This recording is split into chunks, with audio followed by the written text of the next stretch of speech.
The millionaire told his wife, "I'm tired of you. I can't stand being with you." She left, and her last gift broke his heart forever. "Hi, my beautiful, loyal, and great family. How are you? Welcome back to your own family channel, Mr. Peter Stories. May the Almighty surround you with peace that never fades and love that never ends.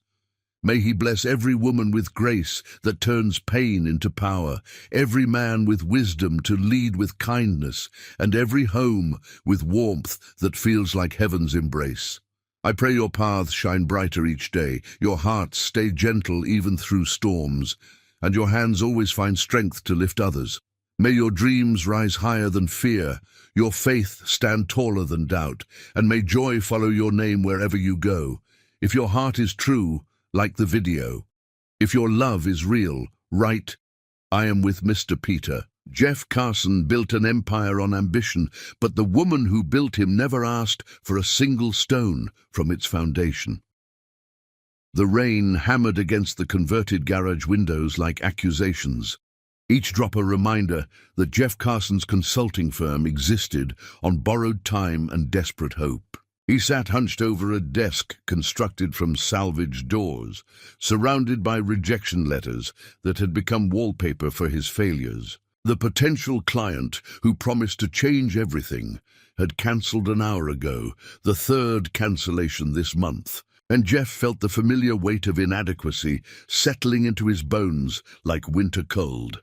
"You're doing that thing again?" Shannon Queen said from the doorway, her nurse's scrub still wrinkled from a double shift that had stretched into dawn. She carried 2 mugs of coffee, the cheap kind they bought in bulk because luxury lived somewhere beyond their reality. But she had added cinnamon the way his mother used to, transforming necessity into comfort. What thing? Jeff didn't look up, afraid she would see the defeat in his eyes and finally understand what he had always suspected, that she had married a man who dreamed bigger than his capacity to deliver. "The thing where you forget you're brilliant." Shannon set the coffee down and moved behind him, her hands finding the knots in his shoulders with the precision of someone who had mapped every inch of his tension over years of late nights and early disappointments. "The thing where you measure yourself against people who were born holding what you're trying to build from nothing." Jeff reached back and caught her hand, pulling her around until she perched on the edge of his makeshift desk. Even exhausted from her shift, with her hair escaping its bun and shadows beneath her eyes that spoke of too many hours caring for others, she radiated something he could never name but recognized as the only thing keeping him tethered to possibility. "Shannon, I can't keep doing this to you. You work yourself to exhaustion, while I chase dreams that keep running faster than I can follow. Maybe it's time to accept that some people are meant to work for others, not build something of their own." She took his face in both hands, forcing him to meet her gaze. "Jeff Carson, I didn't marry potential. I didn't marry promises. I married you. The man who sees problems nobody else notices and creates solutions that don't exist yet. The man who rebuilt Mrs. Patterson's entire filing system for free because he couldn't stand watching her struggle. The man who taught himself everything he knows because nobody handed him instruction manuals for the life he wanted to live. That doesn't pay our rent. Neither does quitting." Shannon released his face but didn't move away. "You know what I did during my break tonight? I called every single client you've helped in the past 2 years, every single one. And I asked them to write down specifically how you changed their situation. Not vague compliments, actual details about what you fixed and how it impacted them." Jeff felt something shift in his chest. "Shannon, you can't—" "I already did." She pulled a folder from her bag, worn at the edges from being carried through her entire shift. 43 testimonials, 43 detailed accounts of how Jeff Carson saw what nobody else could see and built solutions from nothing. I organized them by category and impact. Tomorrow morning, you're going to send these to every potential client who thinks you're just another consultant trying to sell them services they don't need. He opened the folder, his hands trembling slightly as he read words he had never thought to collect. Mrs. Patterson, describing how his system saved her company from bankruptcy. Gerald Martinez explaining how Jeff's recommendations transformed his struggling restaurant into a neighborhood destination. Line after line of evidence that contradicted everything he believed about his own worth. "How did you have time to do this?" His voice emerged rough, barely controlled. "Because I believe in you, even when you forget how to believe in yourself." That's what love is, Jeff. Not the easy moments when everything works. The hard moments when someone needs to remember for both of you. Jeff pulled her close, burying his face against her shoulder, breathing in the hospital smell that clung to her scrubs, mixed with the coconut oil she used in her hair. "I don't deserve you." "Probably not," Shannon said, her voice light but her arms tight around him. "But you're stuck with me anyway.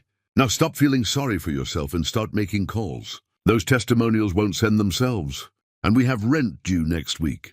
The next morning, Jeff sent the folder to Hamilton and Associates, a mid-sized investment group that had expressed mild interest months ago but never followed through. He crafted an email that was neither desperate nor arrogant, simply presenting evidence of impact and inviting conversation. Then he returned to the work he could control, refining a proposal for a local non-profit that couldn't afford to pay him, but needed help desperately. Shannon found him still working when she returned from her day shift, and something in her expression made him look up sharply. "What happened?" "Hamilton and Associates called the hospital looking for me. They wanted to verify that I actually collected those testimonials, that you didn't fabricate them." Jeff's stomach dropped. "Shannon, I'm so sorry. I never meant to." "They want to meet with you tomorrow. Not a preliminary conversation, an actual meeting with their senior partners. They said anyone with a wife dedicated enough to document his impact from a hospital break room is someone they need to understand better." Jeff stood slowly, not quite believing what he was hearing. "They said that?" "Word for word." Shannon crossed to him, taking both his hands. "Jeff, this is going to work. Not because you're lucky, or because someone finally noticed you. Because you're genuinely good at what you do, and because you have someone who sees you clearly enough to show others what they're missing." That night, they celebrated on their apartment balcony, the same place where Shannon had held him through countless disappointments. They couldn't afford a restaurant, so Shannon had picked up takeout from the Chinese place that knew their order by heart. The containers sat between them, steam rising into the cool evening air, and for the first time in months, Jeff felt something that resembled hope taking root in soil that had been barren too long. "When we make it," Jeff said, chopsticks halfway to his mouth. "And I mean really make it. When we can afford more than this, I'm going to take you everywhere you've ever wanted to go. Paris, Tokyo, anywhere." Shannon smiled, that particular smile that always undid him. "Jeff, I don't need Paris. I need this. You and me and take out on our balcony, building something real. That's the dream. Everything else is just scenery." He leaned across their makeshift table and kissed her, tasting soy sauce and promise. "You're the architect of everything good in my life. You know that, right?" She kissed his forehead, her lips warm against his skin. "Architects only reveal what was already there, waiting to be built. I just helped you see your own blueprint." The meeting with Hamilton and Associates happened in a conference room that smelled of leather and old money. Jeff presented his approach with steady confidence, backed by evidence Shannon had helped him organize. The partners asked questions that actually listened to his answers, rather than waiting for their turn to speak. When they offered him a partnership contract at the end of the meeting, Jeff had to read the terms twice to believe they were real. He called Shannon from the parking lot, his voice breaking as he tried to explain what had just happened. She was in the middle of a shift, but took the call anyway, and he could hear the smile in her voice when she said, "See, I told you. You were already brilliant. You just needed someone to document it." "I love you," Jeff said, the words inadequate for what he felt but the only ones available. "I know," Shannon replied. "Now come home so we can celebrate properly.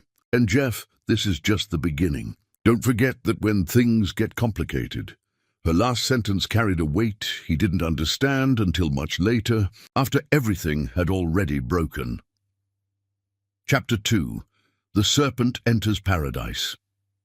Damien Howell entered Jeff's life like smoke, gradually, almost imperceptibly, until suddenly the air was thick with something that made breathing difficult. The partnership with Hamilton and Associates came with allies, but Damien was something else entirely. He was the man other men watched to learn which fork to use, which wine to order, which words would signal sophistication to people who measured worth in symbols Jeff was still learning to decode. Their first private dinner happened at a club where membership fees cost more than Jeff used to make in half a year. Damien had insisted, saying that understanding their world required immersion, not observation. Jeff arrived deliberately early, a habit from when being on time meant being late, and found himself alone in a dining room where even the silence sounded expensive.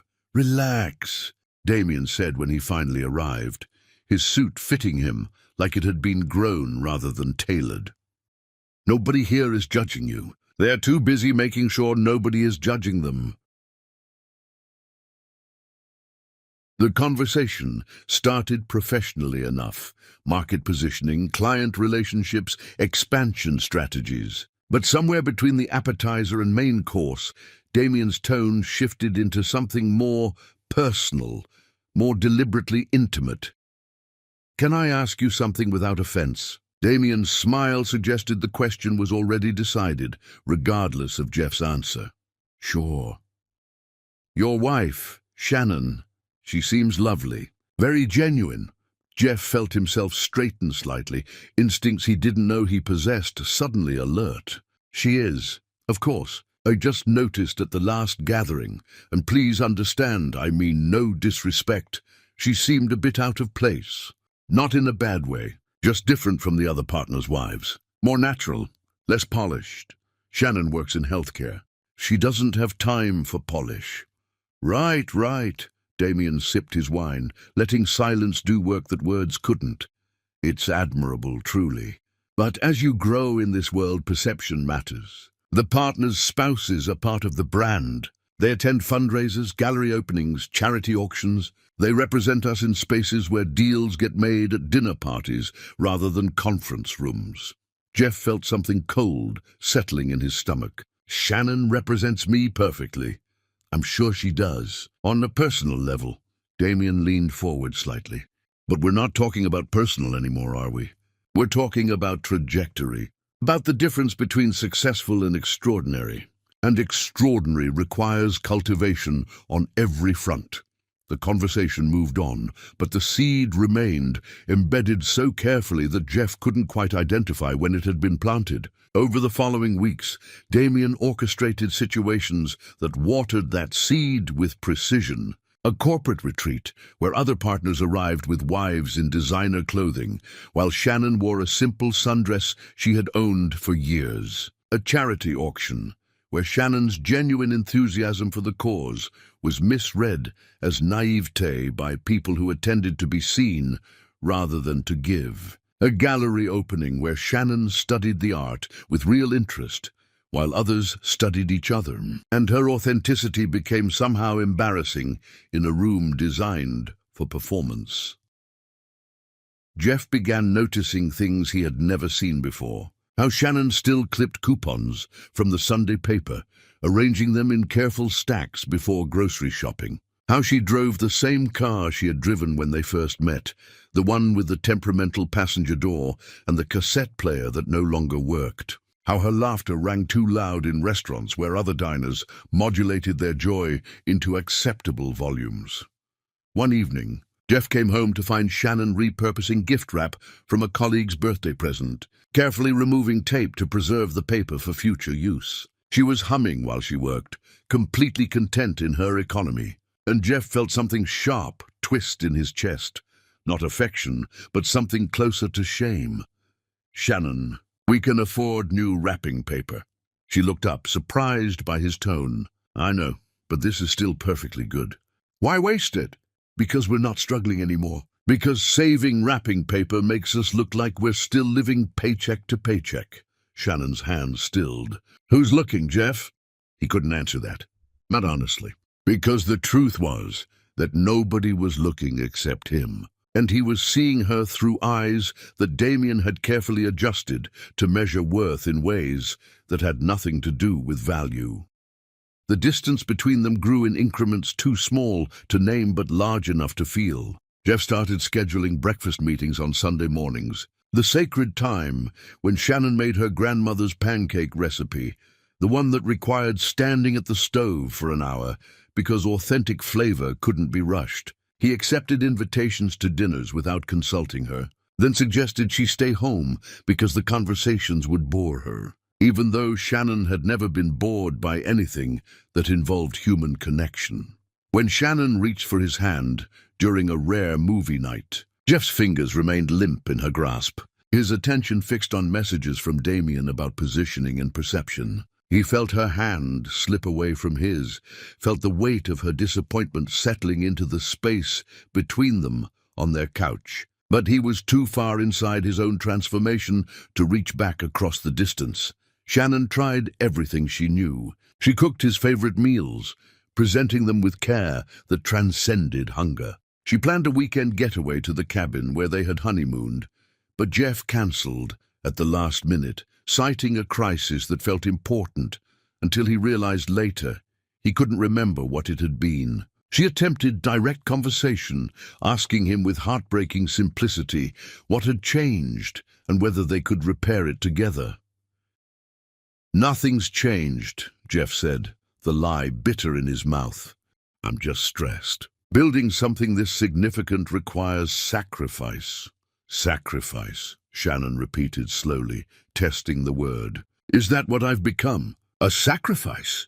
Don't be dramatic." She flinched as though he had struck her, and maybe he had. Words could wound more precisely than hands, finding soft places that fists would miss. The breaking point arrived after a particularly brutal week, when Damien manufactured a crisis that required Jeff's immediate attention. Their wedding anniversary.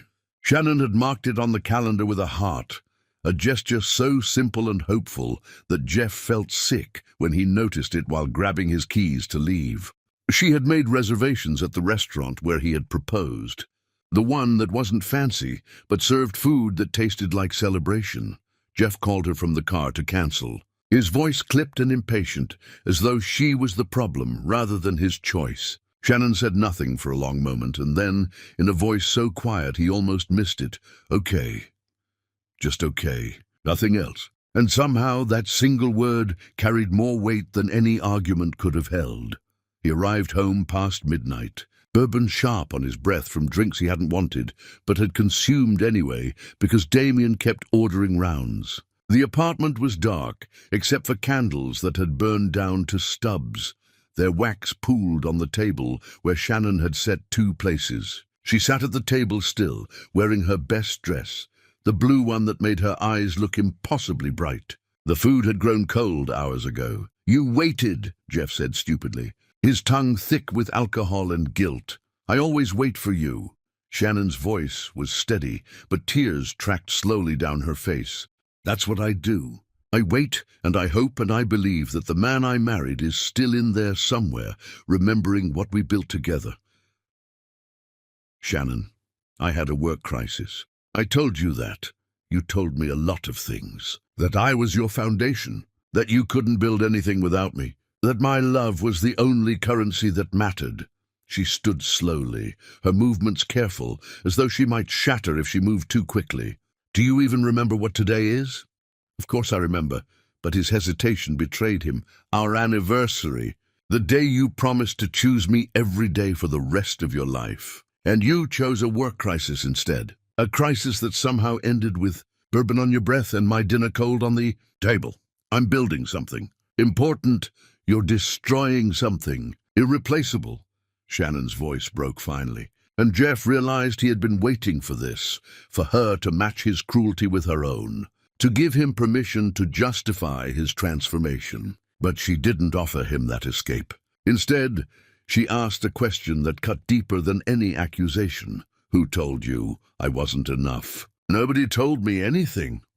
Then why do you look at me now like I'm something you're embarrassed to be seen with? Why do you flinch when I laugh too loud? Why do you suggest I stay home when before you wanted me beside you always? Jeff felt rage rising, hot and irrational. The kind that arrives when someone speaks truth you're desperate to deny. You wouldn't understand the world I'm trying to build. You're too focused on saving wrapping paper and clipping coupons to see what's actually possible. The world you're trying to build. Shannon's voice went flat, all emotion draining from it like blood from a wound. Listen to yourself. It used to be our world, our future, our dreams. When did I get edited out of your vision? When you stopped being able to fit into it? The words escaped before Jeff could stop them, sharp and deliberate. Designed to wound in ways he would spend years trying to forgive himself for delivering. Shannon stood motionless, absorbing the impact. When she finally spoke, her voice was quiet but absolutely steady. Then I guess we're done here. She walked to their bedroom without another word, her dignity intact, even as Jeff had stripped away everything else. He stood alone in their dining room, surrounded by the ruins of an anniversary that would never be recovered, understanding on some level that he had just destroyed the only thing that ever truly mattered. But understanding came too late. It always does. Chapter 3. The Fracture. Jeff woke the next morning to silence that felt wrong. Not the comfortable quiet of Shannon sleeping beside him, but the empty quiet of absence. He reached across the bed, his hand finding nothing but sheets that had grown cold. The panic arrived slowly at first, then all at once, flooding his system with clarity that bourbon had prevented the night before. He found her in the kitchen, already dressed, moving through her morning routine with mechanical precision. Coffee brewing, lunch packed for her shift, hair pulled back in the tight bun she wore to work. But something fundamental had changed. She moved around him rather than toward him, creating distance where before there had always been gravitational pull between their bodies. Shannon. Her name felt heavy in his mouth, weighted with everything he couldn't take back. Your breakfast is on the counter. I'm working a double today. Her tone was professionally pleasant, the voice she used with difficult patients who needed care despite their hostility. Can we talk about last night? What's there to talk about? You told me exactly where I fit in your new world. I appreciate the clarity. She poured coffee into her travel mug, still not meeting his eyes. I was drunk. I said things I didn't mean. No. Shannon finally looked at him, and Jeff saw something that terrified him. Not anger, but acceptance. You said things you've been thinking but were too careful to say out loud. Drunk words, sober thoughts. Isn't that what people say? Shannon, please, I need to go. I'm already late. She picked up her bag, her keys, everything she needed to exist outside their home. At the door, she paused without turning back. I've loved you since I knew what love meant, Jeff. But I can't keep loving someone who's ashamed of me. That's not love anymore. That's just self-destruction for both of us. The door closed behind her with a soft click that sounded like finality. Jeff went to work that day, but work felt like performance. Damien found him in his office, closing the door with casual familiarity that had become routine. You look terrible, Damien observed, settling into the chair across from Jeff's desk. Shannon and I had a fight.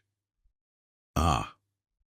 Damien's expression suggested sympathy, but his eyes held something else. Satisfaction, maybe, or vindication. Marriage is complex, especially when one partner is evolving faster than the other. Don't, Jeff said sharply. Don't analyze my marriage.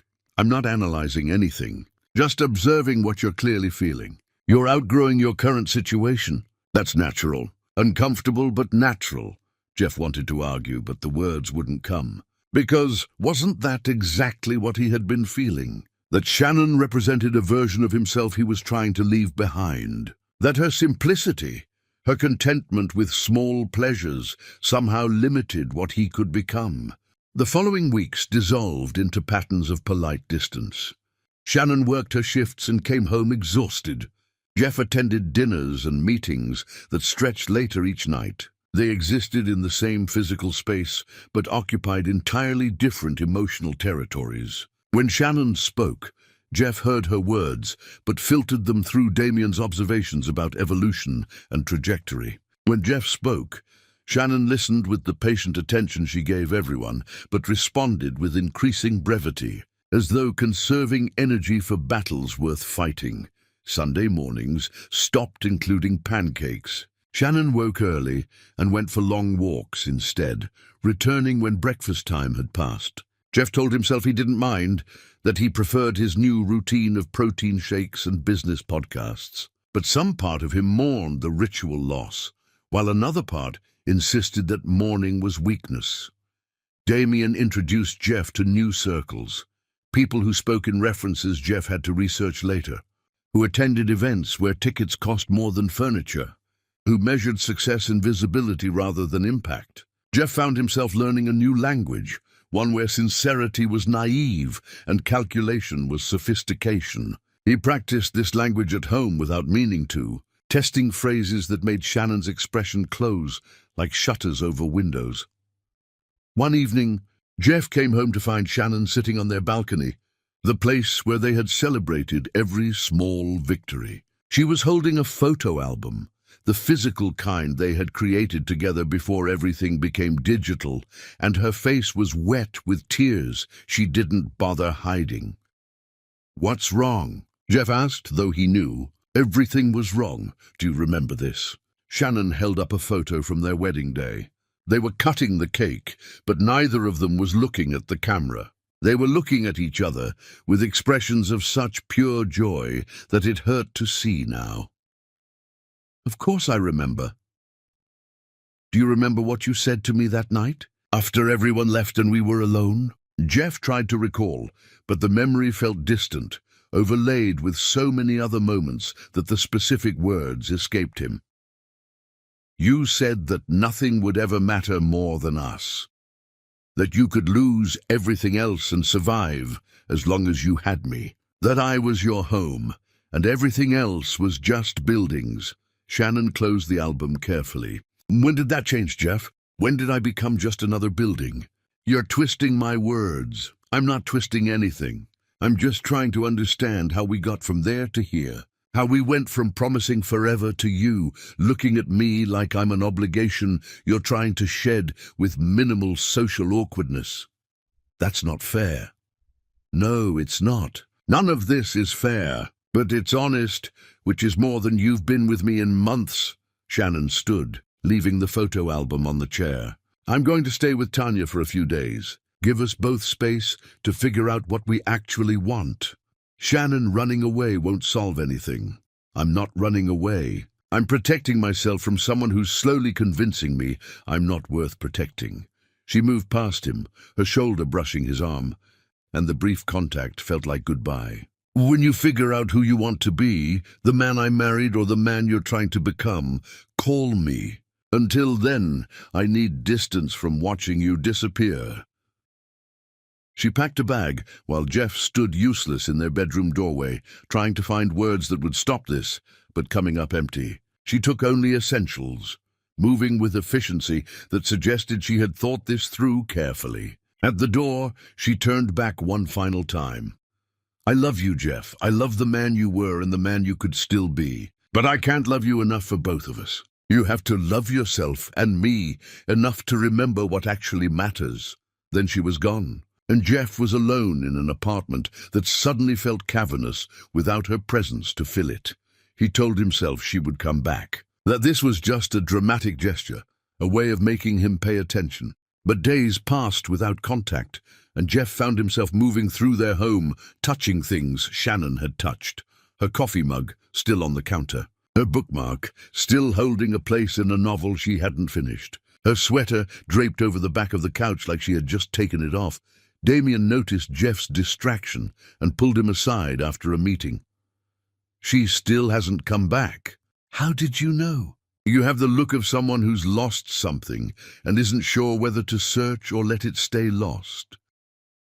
Damien's tone was sympathetic, but his words carried an edge. "Maybe this is good. Clean break. Start fresh with someone who fits your current trajectory. Jeff felt anger spike sharp and sudden. She's not a business strategy. She's my wife. Then act like it. Go get her. Apologize. Beg if you have to.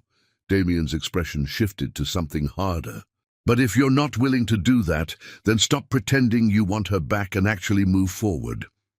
The words landed like a challenge, and Jeff realized with sickening clarity that he didn't know which option he wanted. Part of him missed Shannon desperately, ached for her presence and her certainty and her ability to make their small apartment feel like enough. But another part, the part that Damien had cultivated so carefully, whispered that missing her was different from wanting her back. That nostalgia was just fear of change dressed up as love.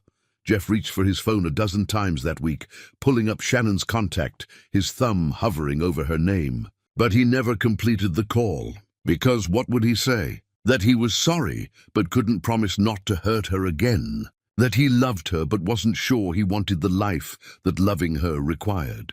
So he said nothing, and silence became its own answer. Shannon returned after a week to collect more clothes, arriving when she knew Jeff would be at work. He came home to find closet space where her clothes had hung, bathroom counter space where her products had lived, absence where presence used to be. She left a note on the kitchen counter, brief and devastating. I'll come for the rest when we've both had time to think. I need you to figure out what you want, without me in the room watching you decide. Jeff called her that night, breaking his own silence, but she didn't answer. He left a voicemail that rambled and circled, but never quite said anything meaningful. She texted back hours later, not yet. I'm not ready yet. He wanted to know when she would be ready, but couldn't ask, because he wasn't sure he was ready either. Ready for what? To choose? To admit what he was becoming? To acknowledge that Damien's poison had worked precisely because it told him things he wanted to hear. Weeks collapsed into each other, time losing structure without Shannon's routines to mark its passage. Jeff threw himself into work with desperate intensity, as though accumulating success could fill the space Shannon's absence created. Damien approved, praising Jeff's newfound focus, his willingness to prioritize growth over comfort. But late at night, alone in their apartment, Jeff would find himself standing in doorways of rooms Shannon had occupied, remembering how she moved through space like she belonged everywhere because she carried home inside herself. He would stand in their bedroom remembering how she slept, curled toward him even in her deepest dreams. He would stand in their kitchen remembering her humming while she cooked, transforming ordinary ingredients into meals that tasted like love. And standing there in the dark, Jeff would feel the first tremors of understanding that he had made a terrible mistake. Not a simple mistake that apologies could fix, but the kind that breaks foundations. The kind that changes you into someone you don't recognize when you finally stop running long enough to look in a mirror. But understanding didn't translate to action.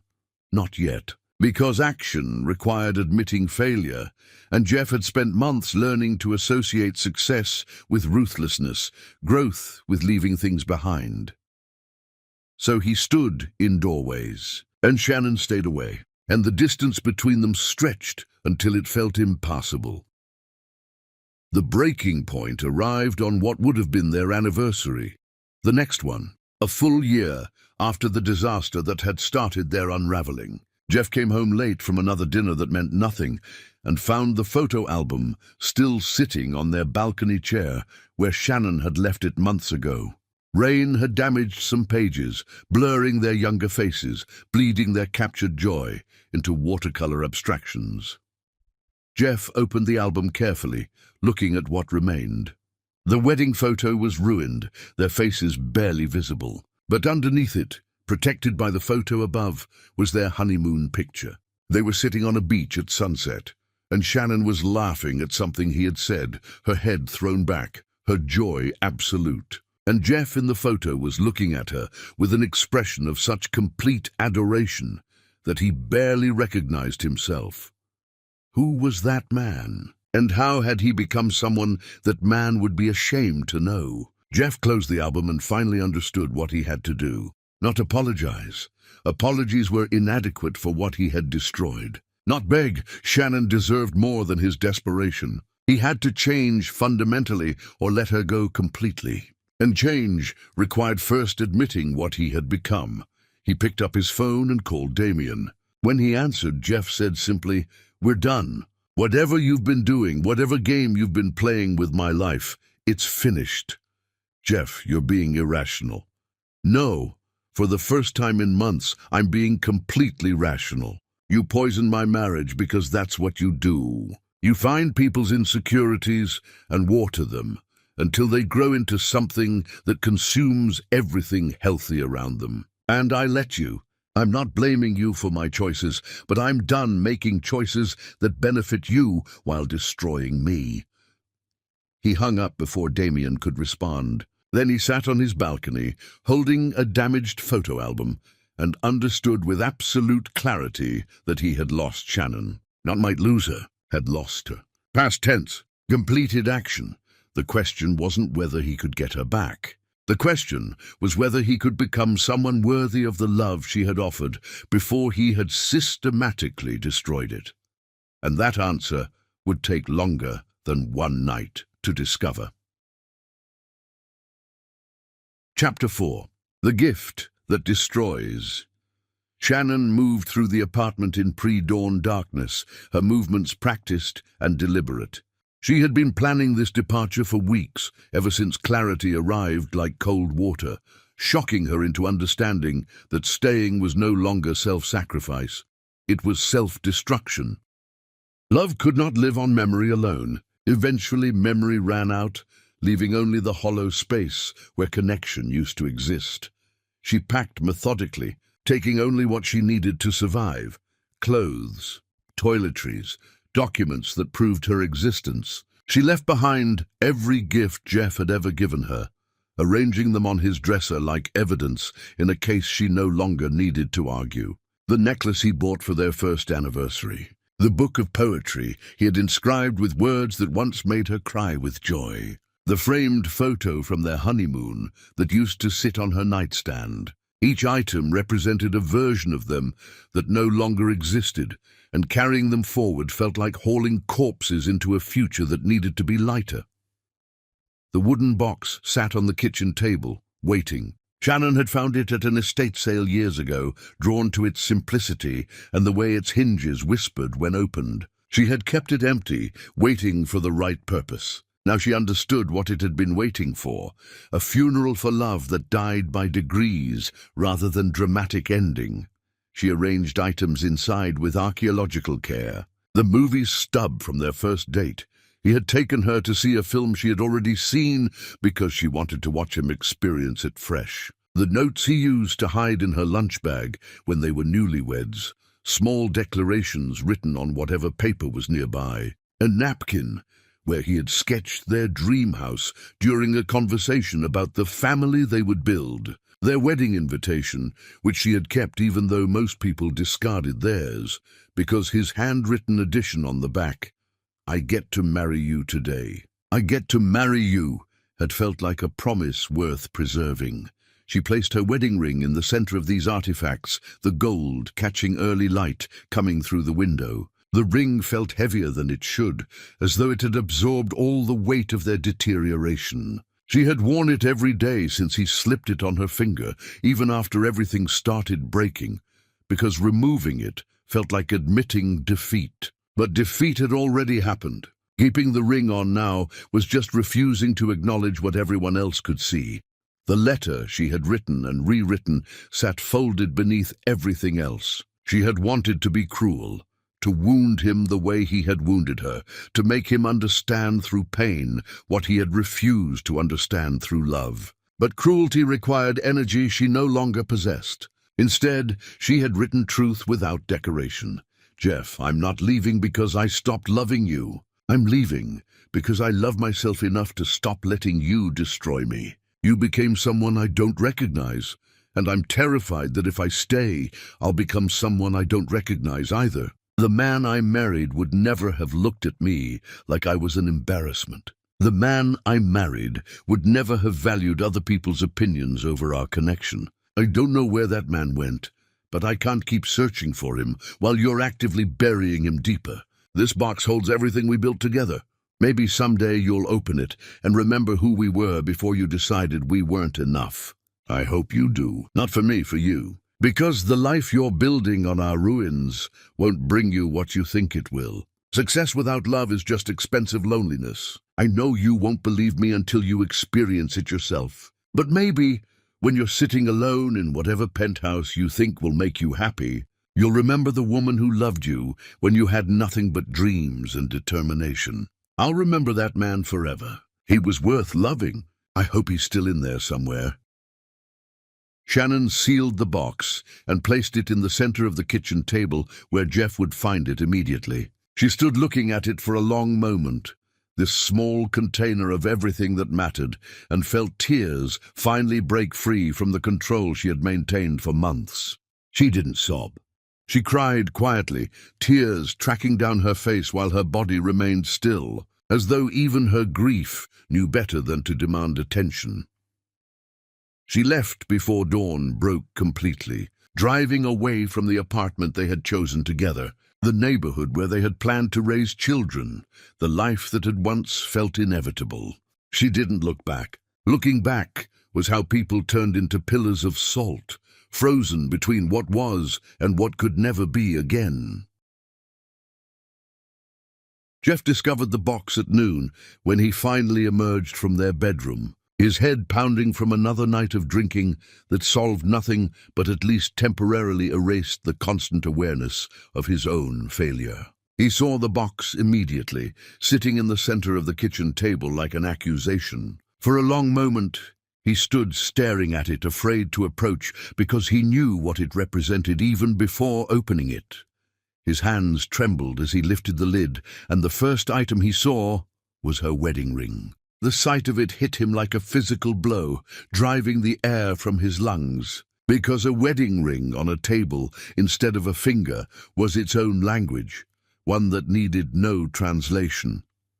He picked up the ring carefully, as though it might shatter under his touch, and noticed how warm it still felt. She must have worn it until the very last moment before placing it in the box. The thought of her standing in their kitchen, pulling the ring from her finger, facing the finality of that gesture alone, it destroyed something in him that had somehow remained intact through all the previous destruction. The movie stub. Jeff remembered that night with painful clarity. Shannon had already seen the film, but never mentioned it, wanting him to experience it without her spoilers influencing his reaction. He had discovered the truth months later when they were talking about favorite movies, and she mentioned loving that particular film. "But you seemed so surprised during the plot twist," he had said, confused. She had smiled that smile that made his chest hurt. "I wasn't watching the movie. I was watching you watch the movie. That was better than seeing it for the first time," the notes he used to write. Jeff picked one up, reading his own handwriting from years ago. "Thinking about you is my favorite distraction. Also, my most productive because you make me want to be someone worthy of your thoughts. Love you always, Jay." When had he stopped leaving her notes? When had expressing love become something he forgot to do? The napkin sketch. They had been at a diner, eating breakfast for dinner, because Shannon had just finished a night shift, and Jeff had been working on a proposal that was going nowhere. "Where do you see us in 10 years? She had asked, exhausted but content. Jeff had grabbed a napkin and started sketching. A house with a big kitchen, a yard for kids who didn't exist yet, a porch where they would sit together watching those kids play. "Here," he had said, pushing the napkin toward her. "Exactly here. Everything else is just steps toward this." The wedding invitation. Jeff unfolded it carefully, finding his own handwriting on the back. "I get to marry you today. I get to marry you." He had written that the morning of their wedding while getting dressed, so overwhelmed with gratitude that she had chosen him that he needed to document the feeling somewhere. His best man had found him sitting on the floor, staring at the invitation, tears streaming down his face. "You okay, man?" he had asked. Jeff had laughed. "I've never been better. I'm marrying Shannon, I'm actually marrying Shannon." How had that man, the one who cried with gratitude on his wedding day, become someone who made Shannon feel like she needed to leave to preserve herself? The letter waited beneath everything else. Jeff read it 3 times, each reading revealing new layers of pain he had inflicted. Success without love is just expensive loneliness. The phrase hit him hardest because he was already experiencing its truth. He had more money now than when they started, better prospects, higher status in circles that had previously ignored him. But every achievement felt hollow because Shannon wasn't there to celebrate with him. Every success tasted like failure because the one person whose opinion mattered had been systematically trained to believe her opinion was worthless. Jeff found himself on his knees on their kitchen floor. The box clutched against his chest, making sounds he didn't recognize as his own voice. Grief poured out of him like poison being extracted raw and unfiltered, and he couldn't stop it. Didn't want to stop it, because maybe if he hurt enough, if he bled out all the arrogance and stupidity and cruel ambition that had infected him, maybe then he could find his way back to the man Shannon had loved. But even as he cried, holding evidence of what he had destroyed, Jeff understood that tears changed nothing. Shannon was gone. Past tense. Completed action. And all the crying in the world wouldn't bring her back. The question wasn't whether he had lost her. He had. The question was whether he could become someone worthy of being mourned. Because right now, holding a wooden box of memories, Jeff wasn't sure he was even worth that. Chapter 5. The Search That Yields Nothing. Jeff started his search before he had fully processed Shannon's departure, driven by panic rather than plan. He moved through their apartment like a crime scene investigator, searching for clues she might have left about her destination. But Shannon had been thorough. Her phone number went straight to a disconnection message. Her social media accounts, never heavily used, had been deactivated completely. She had removed herself from his life with surgical precision, leaving no threads he could follow. The hospital where Shannon worked had become Jeff's first destination. He drove there with irrational hope that she might still be working her shifts, that her resignation had been a threat rather than reality. The supervisor at the nurses' station recognized him immediately, her expression hardening. "Shannon doesn't work here anymore. She submitted her resignation weeks ago." Weeks? Jeff felt the ground shift beneath him. How many weeks? To 5. She gave us proper notice, worked her remaining shifts professionally, and left without drama. The supervisor's tone made clear that Jeff fell into the drama category.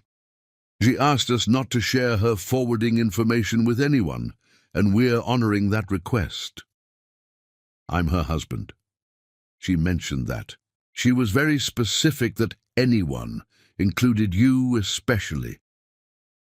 Jeff drove away from the hospital understanding that Shannon had been planning this departure for over a month, working her final shifts while coming home to an apartment where he barely noticed her presence. How had he missed the signs? Or had he simply not cared enough to look? Tanya's house was his next stop.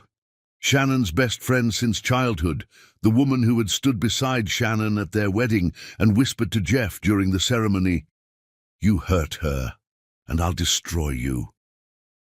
He had laughed then, assuming it was the kind of protective threat friends make without meaning. Now, standing on Tanya's porch, he understood she had meant every word. Tanya opened the door before he could knock, her expression pure contempt. "What do you want, Jeff?" "I need to know where Shannon is. I need to talk to her." No, the single word landed flat and final. "Tanya, please. I know I messed up, but I need to make this right." "You don't get to decide when things get made right. That's not your call anymore." Tanya stepped onto her porch, closing the door behind her. "Shannon made me promise not to tell you where she went. That promise is the last gift I can give her after watching you systematically break her heart for months. I love her. You love the idea of her. You love having someone worship you unconditionally. But you don't love her enough to actually see her. If you did, you never would have let that poisonous friend of yours convince you she wasn't enough. Damien's gone. I cut him off completely. Good for you. Want a medal for finally doing the bare minimum? Tanya's voice carried years of suppressed fury. Jeff, I watched Shannon cry herself sick over you. I watched her try everything she knew to reach you. I watched her make herself smaller and quieter and less, hoping that would somehow be enough to make you remember why you married her. And through all of that, you just kept pulling further away, too busy becoming someone important to notice you were destroying the only important thing you ever had. Tell me where she is. Please. No. She needs space from you. She needs time to remember who she is, without you constantly making her question her worth. And honestly, you need time to figure out if you're actually capable of change, or if you're just scared of being alone. Jeff tried arguing, then pleading, then something close to begging. But Tanya remained immovable, her loyalty to Shannon absolute. Finally, she delivered the blow that sent him away. Shannon asked me to tell you something if you came looking. She said to tell you that she loves you enough to let you go, that she hopes you build whatever life you think will make you happy, and that if you ever become the man she thought you were, she'll be genuinely glad for you, even if she's not there to see it. Jeff left Tanya's house, understanding that Shannon had said goodbye to him long before she actually left. She had mourned their marriage, while he was too busy building his empire to notice. The private investigator was a last resort, an expensive mistake Jeff paid for anyway, because action felt better than helplessness. The investigator traced Shannon's movements to a bus station and then nothing. She had paid cash for her ticket, used no credit cards afterward, left no digital footprint for technology to follow.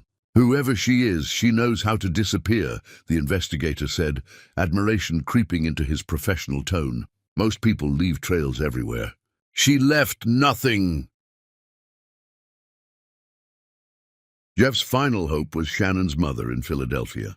He drove there on a Sunday, arriving unannounced because announced visits would have been refused. The house looked exactly as he remembered. Neat garden, painted shutters, the kind of home that radiated care in every detail. Shannon had grown up here, learning from her mother how to build beauty from limited resources. Shannon's mother answered the door, and her expression, disappointment rather than anger, hurt worse than Tanya's rage had. Jeff. Mrs. Queen, I'm looking for Shannon. I know she's been in contact with you. She called once, told me she was safe and needed time. That's all I know. She started closing the door, but Jeff caught it. Please, I know I don't deserve your help, but I'm asking anyway. You're right. You don't deserve help. You don't deserve Shannon. You don't deserve the years she spent building you up while you were planning how to tear her down. Mrs. Queen's voice remained level, but her words cut precisely. My daughter loved you with everything she had. She sacrificed her own comfort, worked herself to exhaustion, believed in you when you had nothing but dreams and debt. And the moment you got what you wanted, you decided she was somehow less than the people with money and status. You traded something real for something hollow. And now you want her back because you're learning that hollow things echo with your own emptiness. I know I was wrong. Knowing and changing are different things. Shannon called me crying so hard I could barely understand her. She said you looked at her like she embarrassed you, that you suggested she stay home from events because she didn't fit your new image, that you cancelled your anniversary to attend a work dinner that probably meant nothing. Mrs. Queen's voice finally broke slightly. Do you know what that does to a woman who gave you everything? Who believed you when you said she was your foundation? It doesn't just hurt her. It makes her question whether she was ever worth loving in the first place. That's not I never meant. What you meant doesn't matter. What you did matters. And what you did was trade the only authentic thing in your life for a performance that will eventually collapse because you're building on nothing. She pulled her door free from his grip. If Shannon contacts me again, I won't tell her you came looking. That's not cruelty.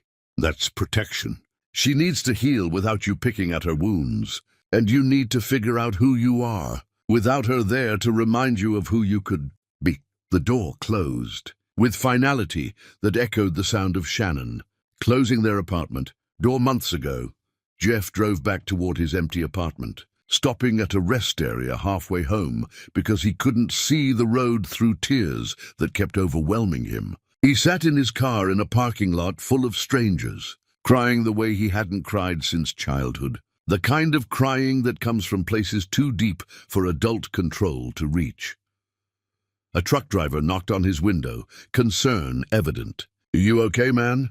"No." Jeff wiped his face uselessly. "I lost everything that mattered and I can't find my way back." The driver nodded slowly. "Sometimes lost is where we need to be for a while. Gives us time to figure out why we got lost in the first place."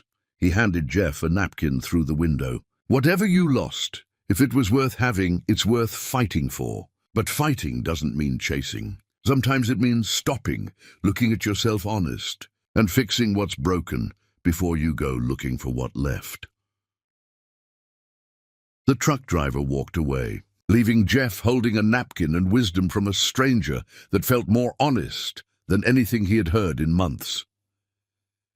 Jeff returned to his apartment as darkness settled. Shannon's absence occupied every room, filling space in ways her presence never had, because presence was natural, but absence was violent. He moved from room to room, touching things Shannon had touched. Her coffee mug, still on the counter where she had left it that last morning. Her bookmark, still holding a place in a novel she would never finish here. Her sweater, draped over the couch back like she had just removed it.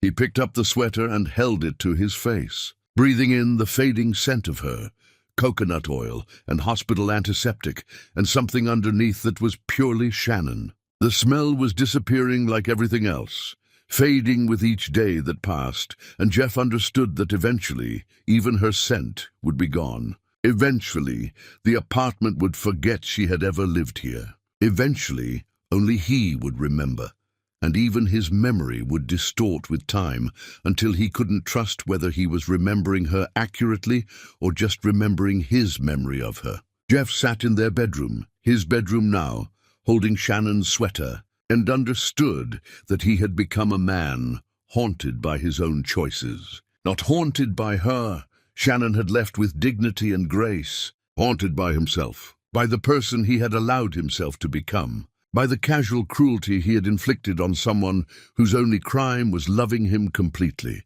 The wooden box sat on his nightstand, always within reach, because letting it out of his sight felt like losing her twice. He opened it again, reading her letter again, absorbing pain that never diminished no matter how many times he revisited it. Success without love is just expensive loneliness. Jeff was learning exactly how expensive loneliness could be, and the price kept rising. Chapter 6. The Empire Built on Ashes. Jeff arrived at his office the morning after returning from Philadelphia to find Damien holding court in the conference room. Through the glass walls, Jeff watched him gesturing expansively to the other partners, clearly mid-story, clearly the center of attention he always positioned himself to be. Something inside Jeff broke cleanly, the way glass breaks when struck at precisely the right angle, sudden, sharp, irreversible. He entered the conference room without knocking, interrupting whatever performance Damien was delivering. "We need to talk." "Everyone else, get out." The other partners glanced at Damien, waiting for his permission, which told Jeff everything he needed to know about how power had redistributed during his absence. When Damien nodded, they filed out quickly, leaving the two men alone. "Jeff, you look terrible. Maybe you should take some personal time?" "You poisoned my marriage." Jeff's voice was steady, calm, which made the accusation more threatening than shouting would have. "You systematically destroyed the most important relationship in my life, because that's what you do. You find people's insecurities and water them until they consume everything healthy around them. That's an interesting interpretation of friendship." Damien's expression remained pleasant, but his eyes had gone cold. I offered you guidance, perspective. You made your own choices. You're right. I did, and that's on me. But you orchestrated situations specifically designed to make Shannon look inadequate. You commented on her clothes, her car, her simplicity. You suggested she didn't fit into the world we were building, that she held me back from my potential. You were subtle about it, I'll give you that. But you were deliberate. People show you who they are, Jeff. I didn't create your dissatisfaction with Shannon. I just pointed out what you were already feeling. You're like a doctor who infects patients and then charges them for the cure. Jeff stepped closer, and Damien actually backed up slightly. The difference is, I'm not paying anymore. I'm done. With you, with your manipulation, with whatever game you're playing where other people's lives are your entertainment. You're making a mistake. Walking away from me means walking away from opportunities I've created for you. Good. If those opportunities require me to be someone who destroys his own wife, I don't want them. Jeff moved toward the door, then turned back. I'm withdrawing from every project we're jointly invested in. I'll take the financial hit. Consider it payment for the education you gave me about what matters and what's just expensive noise. You'll regret this. The only thing I regret is not doing this. Months ago, when Shannon still believed I was worth saving, Jeff spent the next week systematically disentangling himself from Damien's influence. He withdrew from 3 major projects, accepting significant losses because clean breaks required sacrifice. The other partners watched, with expressions ranging from confusion to contempt, but Jeff no longer cared about their opinions. Their opinions were the problem. He had spent months valuing the approval of people who measured worth in portfolio size and social positioning, people who would never attend his funeral except to network.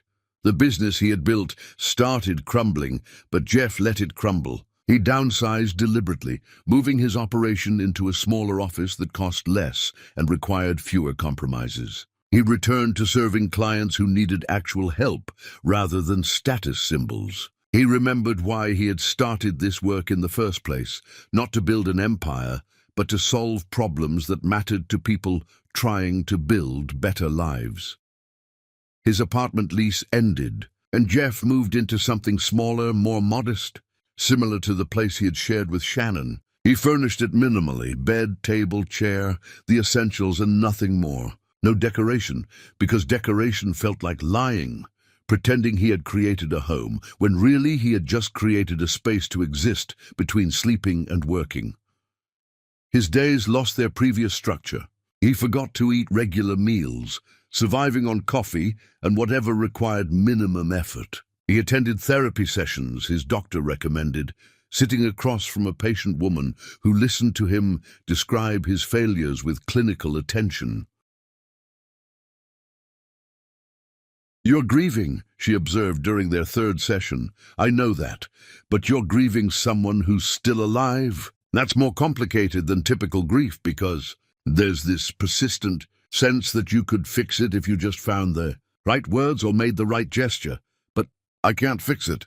No, you can't. Shannon needs space to heal, and you need space to become someone different from who you were. Those processes don't happen simultaneously in the same room. So I just accept that she's gone. You accept that the version of your relationship that existed is gone. Whether something new could eventually exist, that's unknown. But you can't build new while you're still clinging to old. Jeff attended his sessions faithfully because they were the only place where someone listened without judgment to the full catalogue of his failures. Everywhere else, people either pitied him or dismissed him, neither of which helped. But his therapist simply witnessed his pain without trying to fix it, and that witness felt like the only honest interaction he had anymore. Months passed. Jeff existed rather than lived, maintaining a practice just large enough to pay his bills and fill his time. He stopped checking his bank account because the numbers no longer mattered. He stopped attending social events because performing enjoyment felt exhausting. He stopped pretending he was okay because who was he pretending for? The anniversary of Shannon's departure arrived without warning.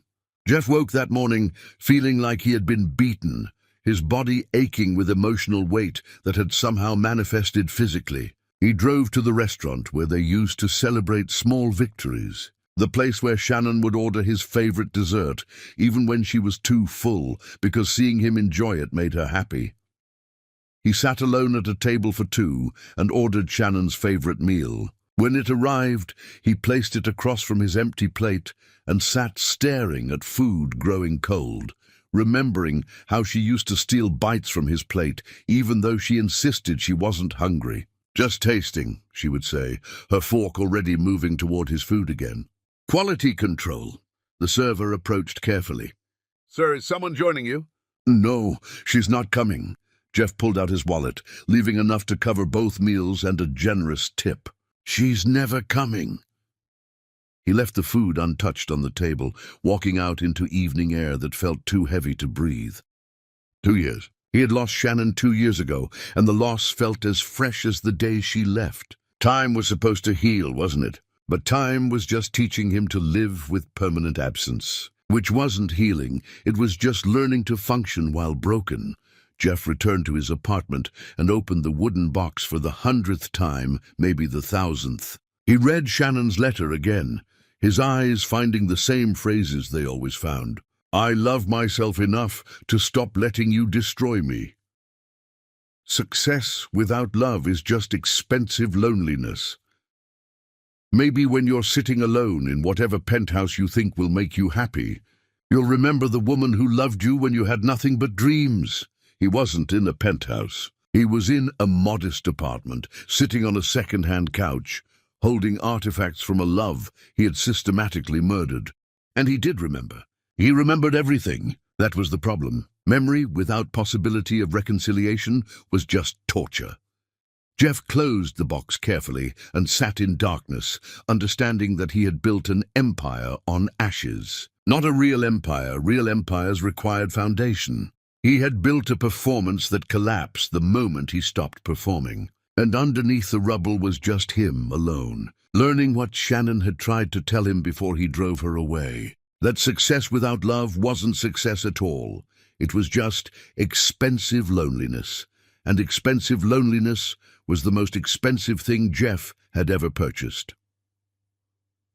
Chapter 7. The Thread of Hope. Time moved differently now for Jeff. Days no longer had names. They were just units of survival between sleeping and waking. He had settled into routines that kept him functional. Work enough to pay rent, eat enough to not collapse, exist enough to not raise concern among the few people who still checked on him. Tanya appeared at his door on a Tuesday evening without warning. Jeff answered, expecting a delivery driver, and found instead Shannon's best friend, her expression complex in ways he couldn't decode. "Can I come in?" "Of course." Jeff stepped aside, suddenly aware of how bare his apartment was, how it looked like someone had just moved in or was preparing to move out.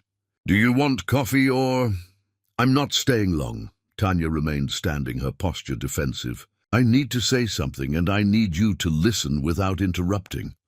"Okay, I don't forgive you. I want that clear from the start. What you did to Shannon was cruel and deliberate, and watching her recover from it has been one of the hardest things I've ever witnessed." Tanya's voice was steady, but her hands were shaking slightly. "But 6 months ago, Shannon's mother died. Suddenly, heart failure. And Shannon had to grieve alone, because she'd cut herself off from everyone who reminded her of you, and that included most of the people she loved." Jeff felt his chest constrict. "I didn't know. Nobody told me. Nobody knew how to reach you. You disappeared into whatever hole you've been living in. But that's not why I'm here." Tanya took a breath. "I've been wrestling with this decision for months. Whether to tell you what I'm about to tell you goes against every protective instinct I have for Shannon. But I watched her at her mother's funeral alone, and I thought about how grief compounds itself when you're isolated. How loss piles on loss until you can't remember what it feels like to not be drowning." "Tanya, what are you trying to say?" Years ago, back when you two were first married, Shannon mentioned something during one of our late-night conversations. She said that if her life ever fell apart completely, If she ever needed to disappear and rebuild herself from scratch, she would go to her grandmother's house in Sangre Grande. It's a small town in Trinidad and Tobago. Her grandmother Delilah still lives there. Shannon spent childhood summers there, learning to find peace in simplicity. Jeff felt something shift in his chest. Not quite hope, but hope's precursor. The possibility of possibility. I don't know if Shannon actually went there, Tanya continued. Sour. I haven't heard from her in over a year. She cut off contact with everyone, including me, because she needed complete separation to heal. But that's the only destination she ever mentioned. The only place she described as home in a way that transcended geography. Why are you telling me this? Because people deserve the opportunity to repair what they've destroyed, even if the repair only allows proper closure. Because I believe Shannon loved you deeply enough that she deserves to know whether you're capable of actual change or if you just learn to be lonely. And because, Tanya's voice finally broke slightly, because I watched you at Shannon's mother's funeral. You stood in the back where you thought nobody would notice, and you cried like you had lost someone you loved. Not performing for sympathy, actually grieving. And I thought maybe, just maybe, you've suffered enough to have learned something real. I was at the funeral. Jeff tried to remember, but the past months had blurred together. You were. You didn't approach anyone. You just stood there watching her coffin and you cried. I didn't tell Shannon you were there because I knew it would hurt her. But I remembered it, and it's part of why I'm here now. Tanya moved toward the door, then turned back. I'm not promising Shannon is in Trinidad. I'm not promising she'll want to see you if she is. I'm not even promising this information won't cause more harm than good. But it's all I have to offer. What you do with it is your decision. Tanya, Jeff's voice was rough. Thank you. I know that cost you. It did. Don't make me regret it. She left before Jeff could respond, and he stood alone in his doorway, holding the first thread of possibility he had felt since Shannon vanished. Sangre Grande. Trinidad and Tobago. Grandmother Delilah. The words repeated in his mind, like coordinates on a map he was terrified to follow. Jeff spent that night researching everything he could find about the town. It was small, rural, the kind of place people went to escape rather than be found. He looked at photographs online. Lush greenery, simple houses, roads that turned to dirt paths. It looked like peace. Like exactly where someone would go to heal from wounds inflicted in places that valued noise over substance. By dawn, Jeff had made his decision. He booked a flight leaving that night, moving with speed born of fear that hesitation would reveal this as a terrible idea. He packed only essentials, clothes, toiletries, and the wooden box Shannon had left him. He wrote a letter to Shannon that he revised until the words felt honest rather than manipulative. He prepared to travel toward either redemption or final confirmation of permanent loss. At the airport, Jeff sat at his gate staring at his boarding pass, reality settling over him. What was he doing? Flying to another country based on a childhood memory Shannon had mentioned years ago, showing up uninvited in a place where she had specifically gone to escape him. This wasn't romantic pursuit, this was borderline stalking. Shannon had left because she needed space from him, and here he was preparing to invade that space because he couldn't accept her boundary. Jeff pulled out his phone, staring at the contact information for his therapist. He could call her, explain the situation, get professional guidance about whether this was healthy pursuit or selfish desperation. But before he could dial, boarding began, and passengers started lining up, and Jeff found himself standing, moving forward, choosing action over analysis. The flight felt endless. Jeff sat by the window watching clouds that looked solid enough to walk on, thinking about Shannon moving through those same clouds years ago, traveling toward peace while he stayed behind in the wreckage he'd created. What had she felt during her own flight? Relief? Grief? Freedom mixed with sorrow? Or had she already moved beyond feelings that included him, already rebuilt herself into someone who no longer carried him anywhere inside her? Landing in Trinidad felt surreal. The air smelled different, humid and green, carrying scents Jeff couldn't name. He rented a car, purchased a local map because his phone's GPS was unreliable, and drove toward Sangre Grande, with directions written on hotel stationery.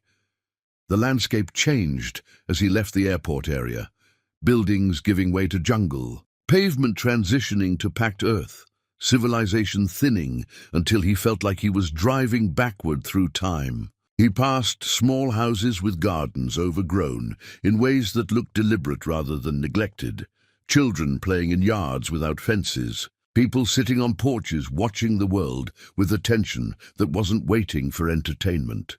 Grandmother Delilah's house sat at the end of a road that barely qualified as road. The structure was small but immaculate, painted bright yellow with blue shutters, surrounded by gardens that bloomed with aggressive color. Mango trees provided shade, their fruit heavy on branches that hung low enough to touch. The whole property radiated care and attention, the kind of place someone built over decades of patient investment.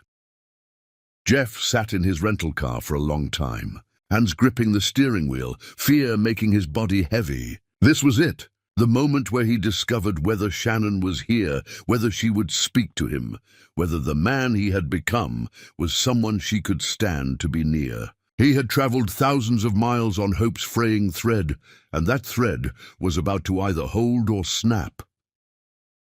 He opened his car door. The humidity hit him immediately, thick and substantial. He walked toward the house, each step feeling both inevitable and insane, and knocked on a door that might open onto either possibility or emptiness. The woman who answered was ancient and ageless simultaneously, her face carrying decades while her eyes held centuries. She looked at Jeff with complete knowledge, as though she had been expecting him, as though his arrival was just one more expected event in a life full of predicted patterns. "You're Jeff Carson." It wasn't a question. "Yes, ma'am. I'm looking for Shannon. I was told she might be here." "Come." Grandmother Delilah stepped onto her porch, closing the door behind her. "Sit. We need to talk before you see her. If you see her." Jeff sat in a chair that had been worn smooth by years of use, and Grandmother Delilah settled across from him, with tea she had somehow prepared without him noticing. "I knew you would come eventually. Some men take years to understand what they destroyed in minutes. You took 2, faster than most, slower than you should have. Is Shannon here?" "Ah, she's here. But here and available to you are different things." Delilah studied him with disturbing intensity. "My granddaughter arrived broken. Not damaged, broken, like someone had taken everything essential and shattered it, then expected her to keep functioning with pieces missing. She spent the first months barely speaking, moving through days like she was underwater. She gardened. She slept. She existed. That was all. Jeff felt tears building but fought them back. Eventually she started teaching at the local school, literacy, basic learning. She was patient with the children in ways she couldn't be with herself. Slowly, so slowly, she started rebuilding, not back into who she was, into someone new, someone stronger because she had survived breaking. Delilah sipped her tea. "She's happy now, genuinely happy. Content in ways she never was when she was with you, even when you two were good. I'm glad she's happy. Are you? Or are you glad she's here so you can attempt to put back together something that can't be reconstructed?" Delilah's voice held no cruelty, just directness. "Shannon is at the school right now. Down that road, maybe 10 minutes walking. You can see her. You can watch who she's become. But before you do, I need you to answer something honestly. Are you here for her benefit or your own?" The question hit Jeff like a physical blow because he didn't have an honest answer. He wanted to say he was here for Shannon, to give her whatever closure she needed. But wasn't he really here because he couldn't survive his own guilt? Because he needed her forgiveness to feel like he had paid adequate penance? "I don't know," Jeff said finally. "I want to say I'm here for her. But I think I'm probably here because I can't live with what I did unless she tells me I'm forgiven. Which means I'm here for me. Which means I shouldn't be here at all." Grandmother Delilah smiled slightly. "That's the first honest thing you've said. Honesty is progress." She stood, gesturing toward the road. The school is that way. Shannon teaches until afternoon. Whether you disturb her peace is your decision, but make it carefully, because some disturbances cause damage that takes years to repair, and she's already done that work once because of you.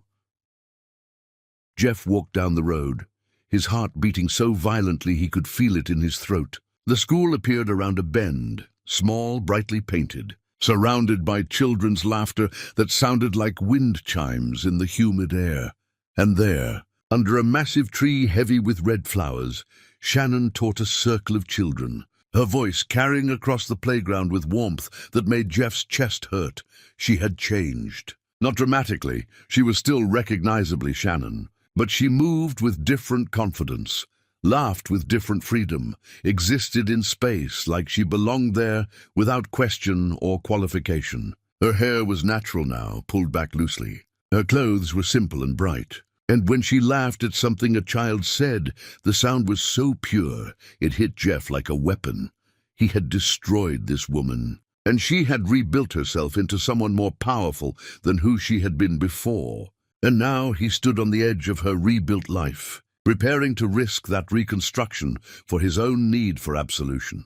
Jeff watched Shannon teach, watched her exist without him, and understood that love meant different things in different circumstances. Sometimes love meant pursuit. Sometimes love meant distance. Sometimes love meant standing in the background, watching someone thrive without you and choosing not to interfere because their peace mattered more than your need to be part of it. But before Jeff could decide what love required now, Shannon looked up during recess and saw him standing at the edge of the schoolyard. Their eyes met across distance measured in both feet and years, and Jeff watched her entire body freeze. Watched shock and something else, fear maybe, or anger, or just exhaustion, cross her face.